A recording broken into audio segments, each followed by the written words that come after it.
আসসালামু আলাইকুম, সবাইকে স্বাগতম নুরনবী একাডেমিতে। নবম দশম শ্রেণীর উচ্চতর গণিতের অনুশীলনী 1.2 এর ধারাবাহিক আলোচনা শেষে এখন আমরা অনুশীলনীর গাণিতিক সমস্যাগুলো সমাধান করব। আলোচনা শুরু করার আগে সবার উদ্দেশ্যে বলছি, আমার আলোচনা যদি তোমাদের ভালো লাগে আমার চ্যানেলটিকে সাবস্ক্রাইব করবে এবং পাশে থাকা বেল আইকনটিকে বাজিয়ে দিবে, যেন আমার করা প্রতিটি ভিডিওর নোটিফিকেশন সবার আগে তোমার নোটিফিকেশন বারে পৌঁছায়। আর যদি ভিডিওটি ফেসবুক পেজে দেখে থাকো তাহলে পেজটিকে ফলো করবে, লাইক করবে এবং শেয়ার করে সবাইকে দেখার সুযোগ করে দিবে। কথা না বাড়িয়ে চলো আলোচনা শুরু করা যাক। 1 নম্বর গাণিতিক সমস্যাতে বলা আছে, একটি অন্বয় উল্লেখ করা আছে এবং এই অন্বয়ের ডোমেন নির্ণয় করতে বলেছে।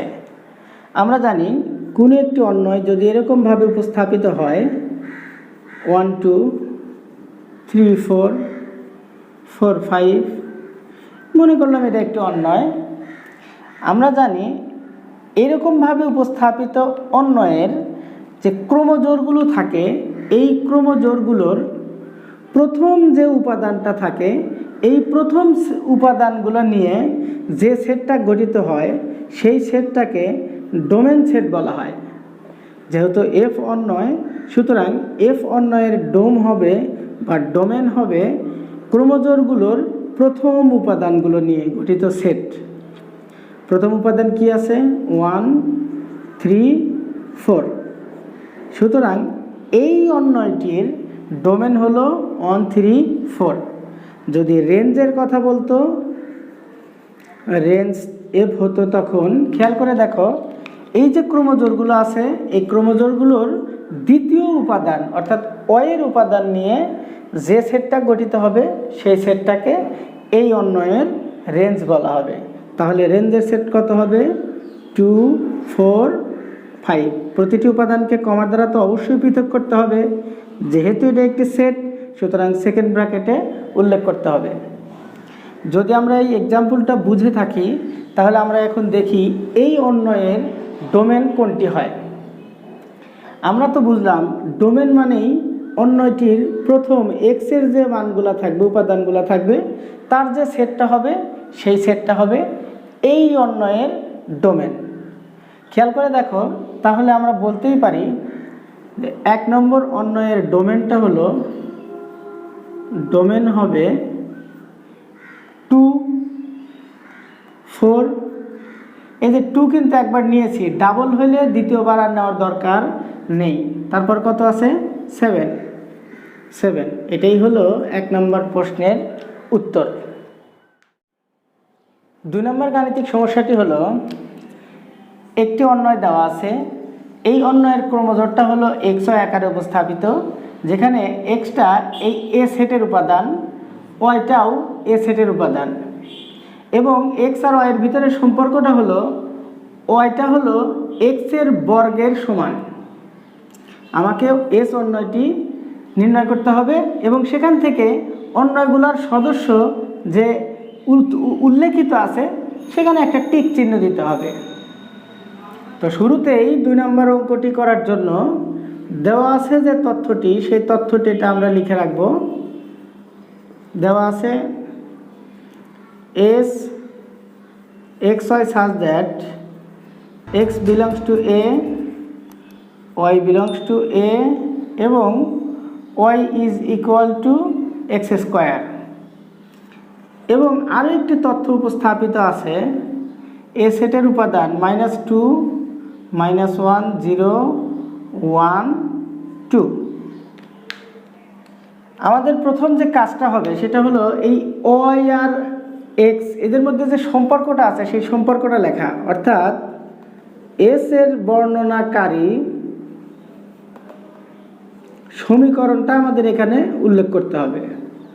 এস এর বর্ণনাকারী সমীকরণটা হলো y is equal to x square. আমরা যদি এই সমীকরণে এক্স এর মানগুলো বসাই তাহলে কিন্তু তার রেসপেক্টে আমরা ওয়াই এর মান পাবো। এক্স এর মান কোনগুলো বসাবো? বলেই দেওয়া আছে এক্স এর মানটা এ সেটের উপাদান। তাহলে এ সেটের যে 5টি উপাদান দেওয়া আছে এই 5টি উপাদান আমরা এখানে বসাবো। তার রেসপেক্টে আমরা ওয়াই এর মানটা পাবো। সেই কথাটাই আমরা এখানে লিখি, এক্স বিলংস টু এ এর জন্য ওয়াই এর মান নিম্নে ছকে নির্ণয় করি। আমরা এখানে একটা ছক অঙ্কন করলাম, এই ছকে এখানে এক্স লিখলাম, এখানে ওয়াই লিখলাম। তো আমরা এক্সের প্রথম উপাদানটা কত বসাবো? -2। -2 যদি এখানে বসাই তাহলে কি হচ্ছে? -2 উপর স্কোয়ার, দ্যাট মিন্স 4। আমরা ওয়াই পেয়ে যাব 4। যদি -1 বসাই তাহলে আমরা পাবো +1। যদি এখানে 0 বসাই তাহলে আমরা পাবো 0। যদি এখানে আমরা 1 বসাই তাও আমরা পাবো 1। যদি এখানে 2 বসাই তাহলে আমরা পাবো 4। একটু খেয়াল করে দেখো, এই যে x এর ভ্যালুগুলো সবগুলোই কিন্তু এই সেটের মধ্যে আছে, কিন্তু y এর যে ভ্যালুগুলো আমরা বের করলাম তার মধ্যে এই যে 4, এই যে 4, এই 4 কিন্তু এ সেটের মধ্যে নাই। আবার এই এস অন্যটি কিন্তু যে ওয়াইটা হবে তা অবশ্যই এর ভিতরে থাকতে হবে। তার মানে হলো আমাদের ওয়াইয়ের যে ভ্যালুটা এ সেটের ভিতরে থাকবে না, তার দ্বারা গঠিত ক্রোমোজোর কখনোই নির্ণেয় অন্যয়ের ভিতরে থাকবে না। তাহলে আমরা লিখতেই পারি, যেহেতু 4 ডাজ নট বিলংস টু এ, সুতরাং এই 4 এর দ্বারা যে ক্রোমোজোরগুলো হয়েছে, এ একটা ক্রোমোজোর, আবার এই যে 2, 4 এ একটা ক্রোমোজোর, এই ক্রোমোজোরগুলো কখনোই নির্ণেয় অন্যয়ের ভিতরে থাকবে না। তাহলে নির্ণেয় অন্যয় আমরা কি লিখতে পারি? অতএব নির্ণেয় অন্যয় S ইজ ইকুয়াল টু কোন কোন ক্রোমোজোর হবে? -1, 1, 0, 0, 1, 1। এটাও হবে না, এটাও হবে না। আশা করি ব্যাপারটা বুঝাইতে পেরেছি। এখন এই নির্ণয় অন্যয়ের কোন সদস্যটি অপশনে দেওয়া আছে সেটাতে আমরা টিক চিহ্ন দেব। আশা করি ব্যাপারটা বুঝাইতে পেরেছি। 3 নম্বর প্রশ্নটি এখন আমরা সমাধান করার চেষ্টা করব।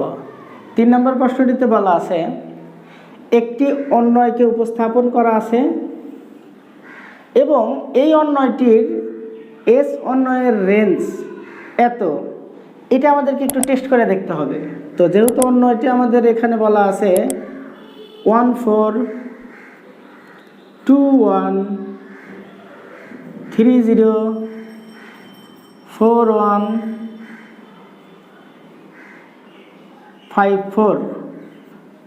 আমরা জানি, আমরা 1 নম্বরে কিন্তু দেখিয়েছি যে এরকমভাবে উপস্থাপিত কোনো অন্যয়ের রেঞ্জটা হলো এই যে ওয়ের যে উপাদানগুলো আছে এইগুলো নিয়ে যে সেটটা গঠিত হবে সেটা হলো এই অন্যয়ের range.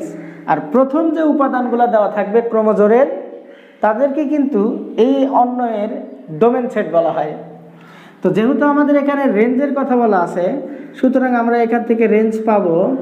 Range S is equal two দ্বিতীয় উপাদানগুলো 4, 1, 0। খেয়াল করে দেখো, আমরা কিন্তু 1 একবার নিয়ে ফেলেছি, সুতরাং এই 1 আর লিখবো না। আমরা কিন্তু 4 একবার নিয়েছি, সুতরাং এই 4 আর আমরা লিখবো না। তার মানে এই প্রদত্ত অন্যয়টির রেঞ্জের সেট হলো 4, 1, 0। কথাটা সত্য। 2 নম্বর অপশনে বলা আছে যে এস অন্যয়ের বিপরীত অন্যয় এইটা হবে, এটা আমাদের নির্ণয় করতে হবে। তো আমরা একটু দেখি প্রদত্ত অন্যয়টা কি দেওয়া আছে। প্রদত্ত অন্যয়টা দেওয়া আছে 1, 4, 2, 1, 3, 0, 4, 1, 5, 4। এই অন্যয়ের যদি আমরা বিপরীত অন্যয় নির্ণয় করতে চাই তাহলে আমাদের এস ইনভার্স 1 লিখতে হয়। আর বিপরীত অন্যয় লেখার নিয়ম হলো এই ওয়াই এর উপাদানটা যাবে এক্স এর জায়গায় আর এক্সটা আসবে ওয়াই এর জায়গায়। তাহলে আমরা কত পাবো? 4 1। এখানে 1 আসবে সামনে, 2 যাবে এখানে, এখানে 0 আসবে সামনে, 3 আসবে এখানে, এখানে হবে 1 4, এই জায়গায় হবে 4 5। তার মানে কোনো একটি অন্যয়ের ক্রমজোড়গুলো যদি এক্স আর ওয়াই আকারে উপস্থাপিত থাকে, তাহলে তার বিপরীত অন্যয়টা হবে এই ওয়াই আসবে এক্সের জায়গায় আর এক্স যাবে ওয়াইয়ের জায়গায়। এটাই হলো এটার বিপরীত অন্যয়। যার কারণে আমরা কিন্তু এই 4কে সামনে লিখেছি, 1টাকে ওয়াইয়ের জায়গায় লিখেছি, ওয়াইয়ের ভ্যালুটা এক্সের জায়গায় লিখেছি, এক্সের ভ্যালুটা ওয়াইয়ের জায়গায়। এইভাবে আমরা এক্সের ভ্যালু ওয়াইয়ের জায়গায়, ওয়াইয়ের ভ্যালু এক্সের জায়গায় লিখে এই অন্যটির বিপরীত ফাংশন কিন্তু আমরা পেয়ে গেছি। খেয়াল করে দেখো, আমরা এখানে যা লিখেছি ওরাও কিন্তু এখানে তাই লিখেছে। তার মানে 2 নম্বর অপশনটাও সত্য। এবার দেখি 3 নম্বর অপশন, এস অন্যয়টি ফাংশন। এটা আমাদেরকে একটু দেখতে হবে। একটি অন্যয় তখনই ফাংশন হবে যখন ওই অন্যয়টির একই প্রথম উপাদান বিশিষ্ট একাধিক ক্রমজোড় থাকবে না। যদি একই প্রথম একাধিক উপাদান বিশিষ্ট অন্যয় হয়, তাহলে ওই অন্যয়টা কখনোই ফাংশন হতে পারে না। যেমন মনে করলাম এস একটি অন্যয় যার ক্রমজোড়গুলো হলো 1 2 1 3। মনে করলাম এটি একটি অন্যয়। খেয়াল করে দেখো এই অন্যয়টি ফাংশন কিনা সেটা আমাদেরকে একটু দেখতে হবে। হ্যাঁ, এখানে দেখতে পাচ্ছি এই অন্যয়টির এই দুটি ক্রমজোড়ের একই উপাদান বিশিষ্ট, একই প্রথম উপাদান। তার মানে এক্স এর মানটা যদি একই হয়, তাহলে ওই অন্যয়টা শুধুই অন্যয়, কিন্তু ফাংশন হতে পারে না।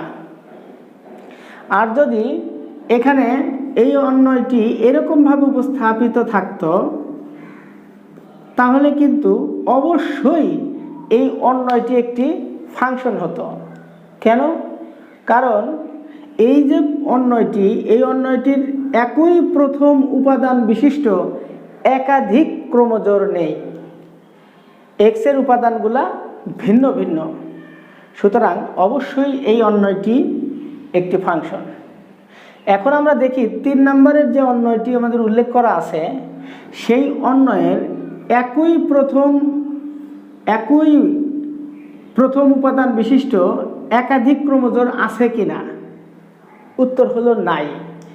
1 2 3 4 5 প্রত্যেকেই ভিন্ন ভিন্ন। সুতরাং প্রদত্ত অন্যয়টি অবশ্যই একটি ফাংশন। যদি এই 1 2 3 4 5 ভিন্ন ভিন্ন না হয়ে কোনো এক জায়গায় একই হইতো, যেমন ধরো যে এই জায়গায় 4 না থেকে যদি এই জায়গায় 3 থাকতো, তাহলে এখানেও 3 এখানেও 3, এই যে এক্স এর একই মান আসলো। সুতরাং তখন এইটা শুধুই অন্যয় হতো, ফাংশন হতো না। কিন্তু যেহেতু এখানে 3 নেই বা কোনোটা রিপিট নেই, প্রত্যেকেই ভিন্ন ভিন্ন, সুতরাং এই অন্যয়টি অবশ্যই একটি ফাংশন। তাহলে 3 নম্বর প্রশ্নটির আমরা অ্যান্সার পেলাম 1 2 3, তিনটেই সঠিক। 4 নম্বর প্রশ্নটি এখন আমরা সমাধান করব। 4 নম্বর প্রশ্নটিতে বলা আছে, যদি এফ অফ এক্স একটি ফাংশন উল্লেখ করা আছে, এই ফাংশনটির এফ অফ 10 এর মানটা বের করতে হবে। তো আমরা 4 নম্বরে দেওয়া আছে তথ্যটি লিখে নেব। কি দেওয়া আছে? F of x is equal two √x - 1। তো আমাদের এখানে বসাইতে হবে এফ অফ কত বসাইতে হবে? 10। মানে এই ডোমেনের একটি সদস্য উল্লেখ করে দেওয়া আছে, সেটা কত? 10। তার মানে এক্স এর রিপ্লেস করব আমরা কি দিয়ে? 10 দিয়ে। তো এই ফাংশনটির যেখানে যেখানে এক্স আছে সেখানে সেখানে আমাকে 10 বসাতে হবে। এখন যদি 10 এর পরিবর্তে অন্য কোনো সংখ্যা দিত, আমরা অন্য কোনো সংখ্যা এখানে বসাবো। আশা করি ব্যাপারটা বুঝাইতে পেরেছি। তো এটা যদি আমরা একটু দেখি, ক্যালকুলেশন করি, তাহলে হবে 9।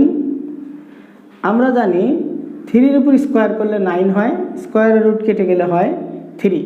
তার মানে এফ অফ 10 এর ভ্যালুটা হলো 3। খুব ইজি একটা ম্যাথ। 5 নম্বর সমস্যাটি আমরা এখন সমাধান করব। 5 নম্বর সমস্যাটি কি বলা আছে? একটি অন্যয়কে উপস্থাপন করা আছে এবং এই অন্যয়টাকে বর্ণনাকারী একটা সমীকরণকে এখানে উল্লেখ করা আছে। এই সমীকরণে x এর ভ্যালুটা 0 সমান অথবা তার চেয়ে বড় হবে, এই শর্তটা কিন্তু খুবই গুরুত্বপূর্ণ। 1 নম্বরে দেখতে হবে যে অন্যটি ফাংশন নয়, এটা সত্য নাকি সত্য নয়, সেটা আমাদের একটু দেখতে হবে। আমরা একটু দেখি।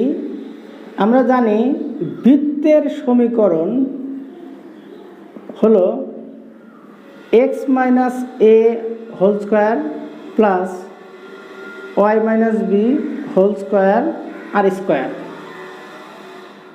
তার মানে এটা x অক্ষ আর এটা y অক্ষ। যদি আমরা একটি বৃত্ত অঙ্কন করি এরকম, এবং এই বৃত্তটার সেন্টার যদি এটা হয়, তাহলে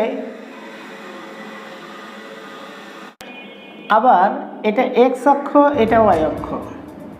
যদি আমরা এই x অক্ষে আর y অক্ষে যদি আমরা এরকম একটা বৃত্ত পাই যার কেন্দ্রটা হলো অক্ষদ্বয়ের ছেদবিন্দু অর্থাৎ মূল বিন্দুতে, খেয়াল করে দেখো এটাও বৃত্ত এটাও বৃত্ত, কিন্তু এই বৃত্তটার কেন্দ্র কিন্তু অক্ষদ্বয়ের ছেদবিন্দুতে নেই। তার মানে এভাবে অঙ্কিত বৃত্তের কেন্দ্রের স্থানাঙ্কটা হবে এ বি, অর্থাৎ কোনো না কোনো ভ্যালু হবে, সেটা ধনাত্মক হোক অথবা ঋণাত্মক হোক। কিন্তু এইরকমভাবে অঙ্কিত বৃত্তের অবশ্যই কেন্দ্রের স্থানাঙ্কটা হবে 0 0। তার মানে কেন? কারণ এই বৃত্তটি x অক্ষ এবং y অক্ষের ছেদবিন্দুতে এই বৃত্তটির কেন্দ্র অবস্থিত, যার কারণে কেন্দ্রে ছক কাগজের কেন্দ্রে বা x অক্ষ y অক্ষের ছেদবিন্দুতে যদি কোনো বৃত্ত অঙ্কিত হয়, সেই বৃত্তের সমীকরণটা হলো x square plus y square is equal to r square, যেখানে আর হলো এই বৃত্তগুলোর ব্যাসার্ধ। তাহলে আমরা বলতেই পারি এই সমীকরণটা হলো বৃত্ত যদি কেন্দ্রে না থাকে, অর্থাৎ ছক কাগজে x অক্ষ এবং y অক্ষে যে বিন্দুতে মিলিত হয়েছে ওই বিন্দু ব্যতীত অন্য কোনো বিন্দু যদি বৃত্তের কেন্দ্র হয়, তাহলে সেই বৃত্তের সমীকরণটা হলো x minus a whole square plus y minus b whole square, যেখানে a আর bটা হলো কেন্দ্রের স্থানাঙ্ক আর এই rটা হলো এই বৃত্তের ব্যাসার্ধ।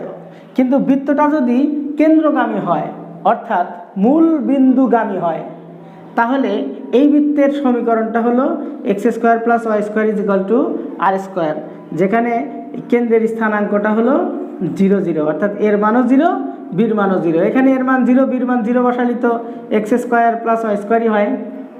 আর এই আরটা হলো ওই বৃত্তের ব্যাসার্ধ। খেয়াল করে দেখো এইটা এই বৃত্তের সমীকরণ যেটাই হোক না কেন, বৃত্তটি মূলবিন্দুগামী হোক অথবা বৃত্তের লেখচিত্রটি মূলবিন্দু ব্যতীত হোক, যেটাই হোক না কেন, বৃত্তের কোনো লেখচিত্রই ফাংশন হতে পারে না। কেন? কারণ আমরা জানি লেখচিত্রের উপর যদি আমরা y অক্ষের সমান্তরাল, এই যে এটা y অক্ষ, এই y অক্ষের সমান্তরাল রেখা যদি অঙ্কন করি আর ওই y অক্ষের সমান্তরাল রেখাটি যদি লেখচিত্রের দুইটা বিন্দুতে ছেদ করে, দেখো দুইটা বিন্দুতে ছেদ করে, তাহলে একই প্রথম ক্রমজোড় বিশিষ্ট একাধিক ক্রমজোড় পাওয়া যাবে। এই কারণে ওই ধরনের লেখচিত্র কখনোই ফাংশন হতে পারে না। খেয়াল করে দেখো, আমি যদি এখানে এই বৃত্তের কথা বলি, কেন্দ্রগামী বৃত্তের কথা বলি, y অক্ষের সমান্তরাল রেখা যদি অঙ্কন করি, তাহলে এটা কিন্তু এ বিন্দুতেও ছেদ করবে, এ বিন্দুতেও ছেদ করবে, যার কারণে আমরা একই উপাদান বিশিষ্ট, একই প্রথম উপাদান বিশিষ্ট একাধিক ক্রমজোড় পেয়ে যাব। আর এ কারণেই এটি ফাংশন হতে পারে না। তার মানে আমরা সিদ্ধান্ত নেব কোনো বৃত্তই পূর্ণবৃত্ত কিন্তু হতে হবে, কোনো বৃত্তই আসলে ফাংশন নয়। কিভাবে? আমরা চিত্রের মাধ্যমে সেটা কিন্তু বোঝার চেষ্টা করেছি।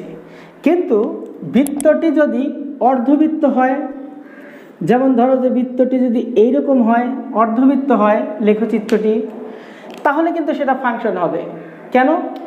এখানে খেয়াল করে দেখো, আমি যদি এই লেখচিত্রে আমি যদি অক্ষ বরাবর একটি লম্ব রেখা অঙ্কন করি, তাহলে কিন্তু এইটা পুরা লেখচিত্রকে একটি বিন্দুতে ছেদ করলো।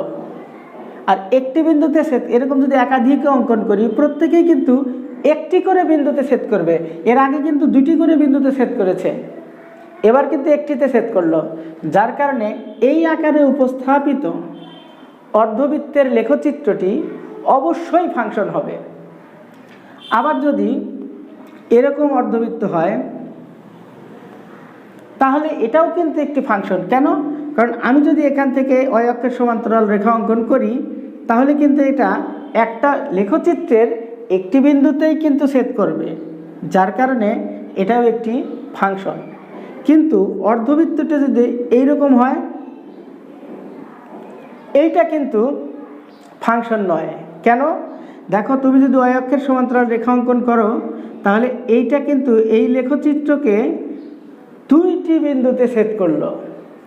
তার মানে এখানে একই প্রথম উপাদান বিশিষ্ট একাধিক ক্রমজোড় পাওয়া যাবে।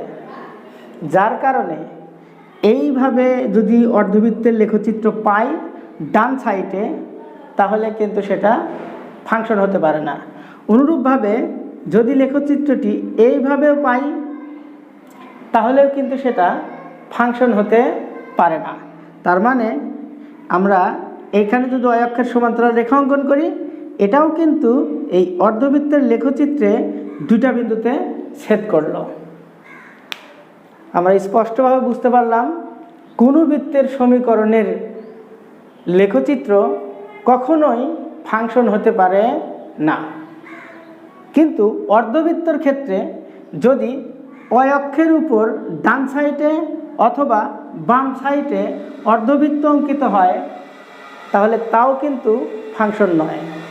আবার অর্ধবৃত্তটা যদি এক্স অক্ষের উপরে হয় অথবা এক্স অক্ষের নিচে হয়, তাহলে কিন্তু সেই অর্ধবৃত্তটি অবশ্যই একটি ফাংশন। এটা ছিল একটা বেসিক। এখন এই তথ্যগুলোর ভিত্তিতে আমরা একটু দেখব এই সমীকরণটা কিসের সমীকরণ এবং ওইটার লেখচিত্র অঙ্কন করলে অন্যটি আদৌ ফাংশন হবে কিনা। 5 নম্বরের 1 নম্বর ব্যাখ্যা করার জন্য প্রদত্ত অন্যটি আমাদেরকে লিখে নিতে হবে। প্রদত্ত অন্যটা কি? X Y such that x square plus y square minus 25 is equal to 0 এবং x is greater or equal 0। এখানে এসকে বর্ণনাকারী সমীকরণ কি? এস এর বর্ণনাকারী সমীকরণটি হলো x square plus y square minus 25 is equal to 0। X square plus y square is equal to 25। আমি কি এটাকে এক্স মাইনাস 0-র উপর হোল স্কোয়ার, ওয়াই মাইনাস 0-র উপর হোল স্কোয়ার, 5-এর উপর হোল স্কোয়ার এই আকারে লিখতে পারি না? উত্তর হলো হ্যাঁ, লিখতে পারি। খেয়াল করে দেখো, এইটা কিন্তু x minus a whole square plus y minus b whole square is equal to r square, এই আকারের একটি সমীকরণ। সুতরাং অবশ্যই এই সমীকরণটি একটি বৃত্তের সমীকরণ। যে বৃত্তের কেন্দ্রের স্থানাঙ্কটা কত? 0 0। তার মানে এই বৃত্তটিকে যদি আমরা ছক কাগজে স্থাপন করি এটাকে, তাহলে তার কেন্দ্রটা হবে ওই ছক কাগজের এক্স অক্ষ এবং ওয়াই অক্ষের ছেদ বিন্দুতে। আর এই বৃত্তটার চিত্রটা হবে এরকম। কিছুক্ষণ আগে তো আমরা তাই দেখলাম। তাহলে এইটা কখনোই ফাংশন হতে পারে না। এই যে অন্যটি ফাংশন নয়। কেন ফাংশন নয়? কারণ অন্যকে প্রকাশিত যে সমীকরণটা সেটা হচ্ছে একটি বৃত্তের সমীকরণ। আর বৃত্তের সমীকরণের লেখচিত্রটা এরকম হয়। আর এইটার উপর যদি আমরা অক্ষের সমান্তরাল কোনো রেখা অঙ্কন করি তাহলে এটা এই বৃত্তটাকে দুটি বিন্দুতে ছেদ করে। আর আমরা তো জানি দুটি বিন্দুতে ছেদ করা যাবে না, একটি বিন্দুতে ছেদ করতে হবে। যেহেতু দুটি বিন্দুতে ছেদ করে, সুতরাং একই প্রথম উপাদান বিশিষ্ট একাধিক ক্রমজোড় পাওয়া যাবে, আর তখন এটাকে ফাংশন বলা যাবে না। তাহলে আমরা কি পেলাম? অন্যটি ফাংশন নয়, কথাটা সত্য। 2 নম্বর প্রশ্নে 2 নম্বর অপশনে কি চাওয়া আছে?